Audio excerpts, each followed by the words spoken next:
اگر آپ کو ہمارے ویڈیو پسند آئے تو ویڈیو کو لائک کریں، اور اگر آپ ہمارے چینل پر نئے ہیں تو چینل کو سبسکرائب کریں اور بیل آئیکن کو ضرور سے ضرور دبائیں۔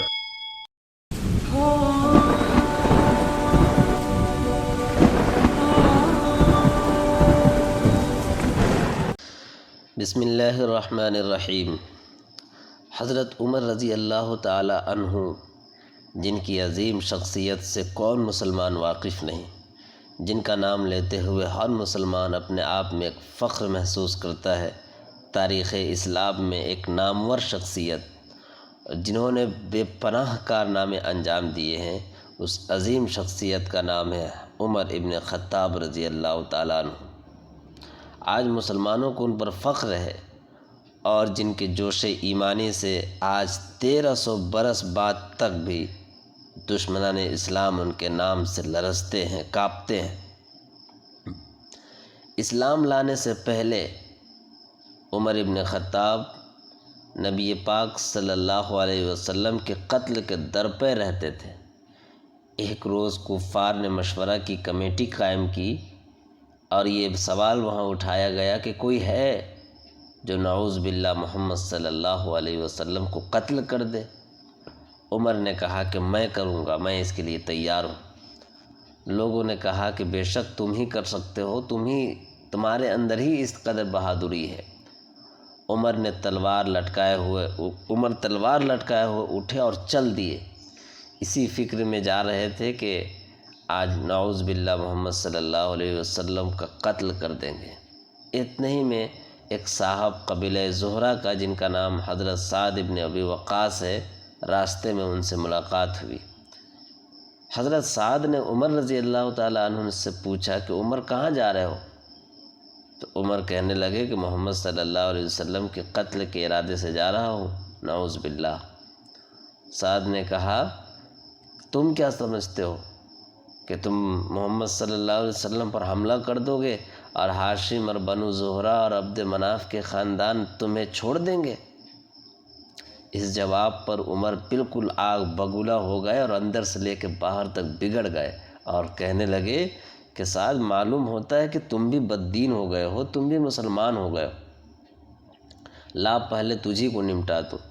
یہ کہہ کر عمر نے تلوار سونت لی، اور ادھر حضرت سعد رضی اللہ تعالیٰ عنہ نے بھی اپنی تلوار سونت لی۔ بہرحال دونوں طرف سے تلوار چلنے کو تھی کہ حضرت سعد رضی اللہ تعالیٰ عنہ نے کہا کہ عمر، مجھ پر حملہ کرنے سے پہلے اپنے گھر کی تو خبر لے، تیری بہن اور بہنوئی دونوں مسلمان ہو چکے ہیں۔ اب یہ سننا تھا کہ عمر رضی اللہ تعالیٰ عنہ کے پاؤں تلے سے تو زمین ہی کھسک گئی، غصے سے بھر گئے اور سیدھے اپنے بہن کے گھر گئے۔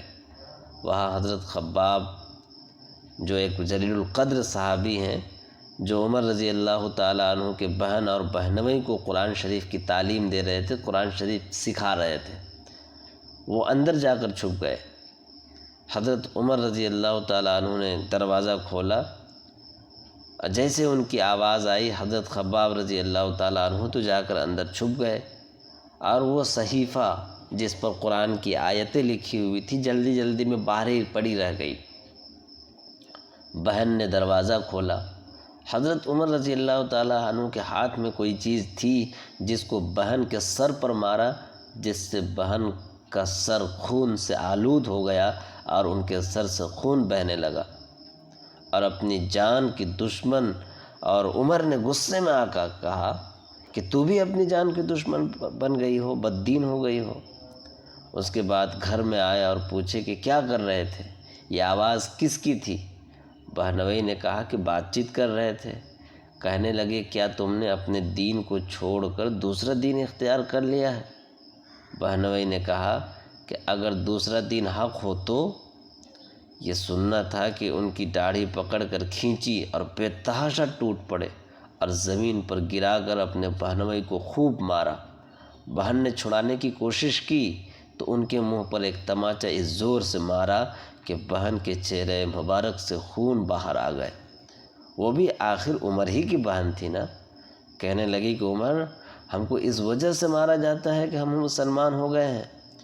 بے شک ہم مسلمان ہو گئے ہیں، جو تجھ سے ہو سکے تو کر لے، ہم اسلام سے کسی حال میں پھر نہیں سکتے۔ اس کے بعد حضرت عمر کی نگاہ اس صحیفہ پر پڑی جو جلدی میں باہر رہ گئی تھی، اور غصہ کا جوش بھی اس مار پیٹ سے کم ہو گیا تھا، اور بہن کے اس طرح خون میں بھر جانے سے بھی شرم سی آ رہی تھی۔ کہنے لگے کہ اچھا مجھے دکھاؤ یہ کیا ہے؟ بہن نے کہا تو ناپاک ہے اور اس کو ناپاک ہاتھ نہیں لگا سکتے۔ حضرت عمر نے بہت اصرار کیا، ضد کی کہ کسی طرح تم وہ صحیفہ میرے حوالے کرو۔ بہن نے صاف کہہ دیا کہ جاؤ پہلے غسل کرو، وضو کرو۔ بغیر وضو اور غسل کے اس پاک اور پوتر صحیفے کو کوئی ہاتھ نہیں لگا سکتا۔ چنانچہ حضرت عمر رضی اللہ تعالیٰ عنہ نے غسل کیا اور اس کو لے کر پڑھا۔ اس میں سورہ طٰہٰ لکھی ہوئی تھی، اس کو پڑھنا شروع کیا، اور جب اننی انا اللہ لا الہ الا انا فاعبدنی واقم الصلاۃ لذکری تک پڑھا تھا کہ حالت ہی بدل گئی۔ کہنے لگے کہ اچھا مجھے بھی محمد صلی اللہ علیہ وسلم کی خدمت میں لے چلو۔ یہ الفاظ سن کر حضرت خباب رضی اللہ تعالیٰ عنہ اندر سے نکلے اور کہا کہ اے عمر، تمہیں خوشخبری دیتا ہوں کہ کل ہی نبی رحمت جناب محمد رسول اللہ صلی اللہ علیہ وسلم نے دعا مانگی تھی کہ یا اللہ عمر اور ابو جہل میں جو تجھے زیادہ پسند ہو اس سے اسلام کو قوت عطا فرما۔ لگتا ہے اللہ تعالیٰ نے یہ دعا قبول فرمائی۔ یہ دونوں مشہور تھے۔ حضرت عمر رضی اللہ تعالیٰ عنہ بھی ایک مشہور انسان تھے جو عرب میں بڑے بہادر سمجھے جاتے تھے، اور ابو جہل بھی تھے۔ اللہ کے رسول صلی اللہ علیہ وسلم نے ان دونوں میں سے کسی ایک کے بارے میں دعا کی تھی کہ یا اللہ ان دونوں میں سے کسی ایک کو اسلام کے لیے قبول فرما اور ان کے ذریعے اسلام کو ایک طاقت عطا فرما۔ حضرت عمر رضی اللہ تعالیٰ عنہ جیسے ہی اللہ کے رسول صلی اللہ علیہ وسلم کے پاس آ رہے تھے، اور آپ کو جب صحابہ کرام نے آتا ہوا دیکھا تو لوگ اندر سے گھبرا گئے کہ پتہ نہیں عمر یہاں کیا کرنے آئے ہیں، لگتا ہے وہ آج حملہ کرنے کے لیے ارادے سے آئے ہیں۔ تو ایک صحابی رسول نے کہا کہ آنے دو عمر کو، اگر وہ صحیح نیت سے آیا ہے تو اچھی بات ہے، اور اگر وہ غلط نیت سے آیا ہے تو اسی کی تلوار سے آج اس کا کام تمام کر دیا جائے گا۔ لیکن جیسے ہی عمر ابن خطاب رضی اللہ تعالیٰ عنہ سامنے آئے، اور آنے کے بعد انہوں نے اپنے اس پاک ارادے کا اظہار فرمایا جس ارادے کو لے کر وہ یہاں آئے تھے۔ کہنے لگے کہ میں محمد صلی اللہ علیہ وسلم پر ایمان لاتا ہوں، اللہ کے ایک ہونے کی گواہی دیتا ہوں۔ جیسے ہی عمر رضی اللہ تعالیٰ عنہ نے اپنے ایمان، اپنے مسلمان ہونے کا اعلان کیا، صحابہ کرام کے مجمع میں بے اختیار نعرہ تکبیر کی صدا بلند ہوئی، سبحان اللہ الحمدللہ سے وہاں کی پہاڑیاں گونج اٹھی، اور اس کی وجہ سے مسلمانوں کو ایک تقویت ملی۔ وہ لوگ جو کل تک چھپ چھپا کر نمازیں ادا کر رہے تھے، عمر کے ایمان لے آنے سے وہ لوگ سر عام نمازیں ادا کرنے لگے، اسلام کو ایک طاقت مل گئی، اور عمر رضی اللہ تعالیٰ عنہ نے اسلام کی باغ ڈور سنبھالی۔ حضرت عبداللہ ابن مسعود رضی اللہ تعالیٰ عنہ جو کہ ایک جلیل القدر صحابی ہیں، فرماتے ہیں کہ عمر کا اسلام لانا مسلمانوں کی فتح تھی، اور ان کی ہجرت مسلمانوں کی مدد تھی، اور ان کی خلافت رحمت تھی۔ اللہ تعالیٰ ان سے راضی، وہ اللہ سے راضی، رضی اللہ عنہم ورضوا عنہ۔ سبسکرائب کریں ہمارے چینل لائٹ ہیومینٹی کو، کلک کریں بیل آئیکن پہ جس سے ہر ایک نوٹیفیکیشن آپ کو ملتی رہے۔